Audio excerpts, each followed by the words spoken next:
Hey everyone, in last video we talked about bandwidth of an oscilloscope.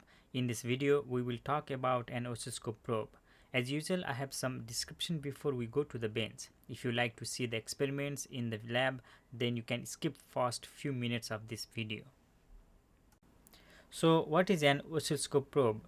An oscilloscope probe is a device that makes connection between signal source and oscilloscope for purpose of measurement.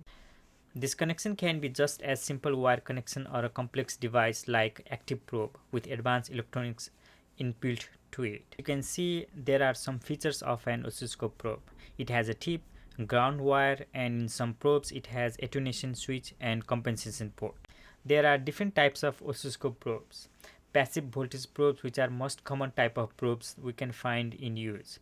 Active voltage probes, which are used to probe very high speed signals. Differential probes, which are used to probe differential signals. High voltage probes, which are used to probe high voltage like 100 volt, 500 volt etc. Current probes, which is used to measure current signals instead of voltage signal. Logic probes, which is used to probe digital logic, mostly digital bus. Optical probes, which converts optical signal to voltage signal. Isolated probes, which are used to probe dedicated circuits where test circuit is isolated from the common ground. What are the characteristics of the best probe?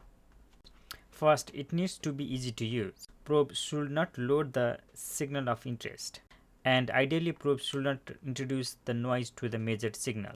These are the things we need to consider while choosing an oscilloscope probe.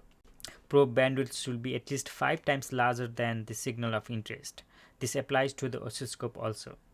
The probe should have right input impedance. Typically 1 mega ohm is used in the cases where we do not want to load the circuit, but there are some probes which needs 50 ohm input impedance. Probes should have very low loading capacitance. High capacitance affects the signal that we are going to probe. And lastly, the input voltage rating of the probe should match the signal voltage that is being measured. Typically active fed probes have a lot less voltage rating than passive probes. There are few general techniques that needs to be followed for better probing of signals. First, properly compensate the probe. We will see how to compensate the probe in the lab.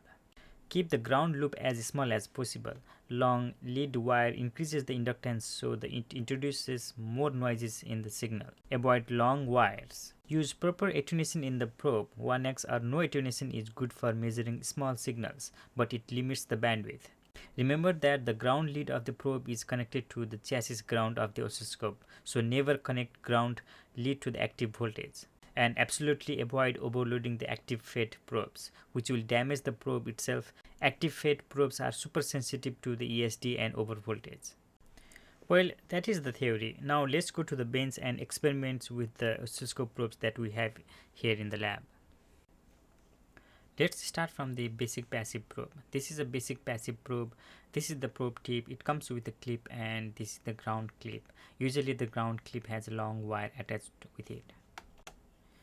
The probe details are labeled in the probe itself. This is 10:1. That means it has 10x attenuation. The probe has 10 mega ohm series resistance with shunt capacitance of 15 picofarad. This is the maximum voltage the probe can handle. It's a 300 volt RMS. The probe comes with BNC connector, and there are some additional connection points for grounding purpose. Usually the compensation trim parts are near the BNC connector. This probe has 2 trim parts for compensation.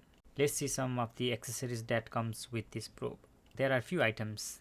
This is the small plastic screwdriver to adjust the compensation trim parts. There are some lead caps. You place it when probing ICs to avoid slipping the tip of the probe and damaging the device under test. There are clips that you can clip on the probe to identify the channels that is plugged in the scope. There are multiple colors, so you basically want to match the color of your channel in the scope with the probe clip. There is also a spring clip for ground connection. This replaces the long ground wire to reduce the loop inductance. This allows to probe the signals without introducing unwanted loop inductance. We will see the effect of long grounding connections later on this video. To use the spring clip, just remove the ground lead wire and remove the probe clip. Then insert the ground spring to the tip of the probe. Now it provides very low inductance in the ground loop when probing the signal.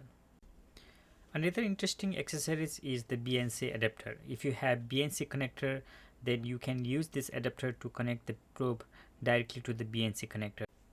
It creates nice and clean connection between the probe and the BNC connector that we are probing. Let's look into another probe. This is the documentation that comes with the probe. The bandwidth of the probe is 150 MHz. There are some more characteristics of the probe written in the documentation. This is another Tektronix probe. It doesn't have attenuation switch. It's fixed 10x probe. The bandwidth is 200 MHz and the loading capacitance is less than 12 picofarad. If you look into the active probe, the bandwidth is hopping 2.5 GHz. The loading capacitance is 0.6 picofarad. If you compare with the passive probe, the loading capacitance is a lot higher in the passive probe, and the input voltage is also a lot higher for the passive probe than active probe. Active probe needs additional power and a communication channel to communicate with the scope. There are additional pins for this purpose. Some active probe stores the calibration information within the probe itself. Active probes are sensitive to ESD, so it comes with the ESD contact. The specification of the probe is also written in the handle.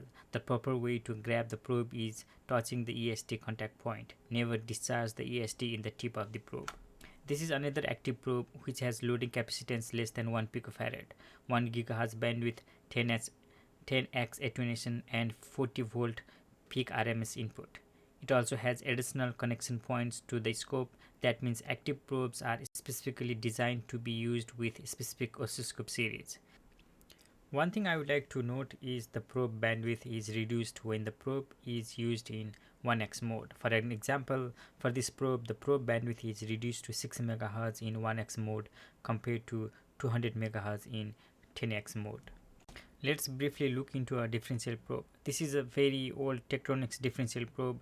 It has two probe tips, positive and negative. The probe measures the differential voltage between these 2 points. I made this small test PCB to test the different probes. I placed a header and a 50 ohm termination resistor in the PCB. I will be using fast rise time generator and different probes to measure the signal and see the effect of the different probes and probing techniques.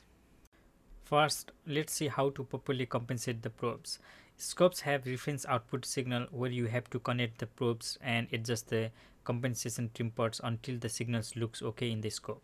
For this probe, signal looks decent, no overshoot, undershoot, and amplitude looks okay, so we don't need to do adjustment to compensate the probe.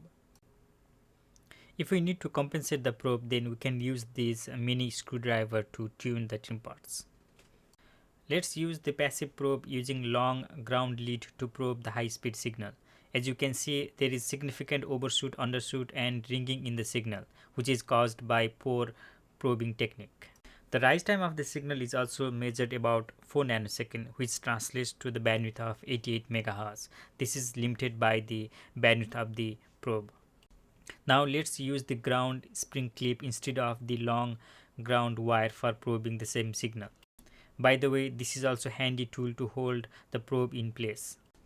When using ground spring clip, the overshoot, undershoot, and the ringing in the edges of the signal is gone.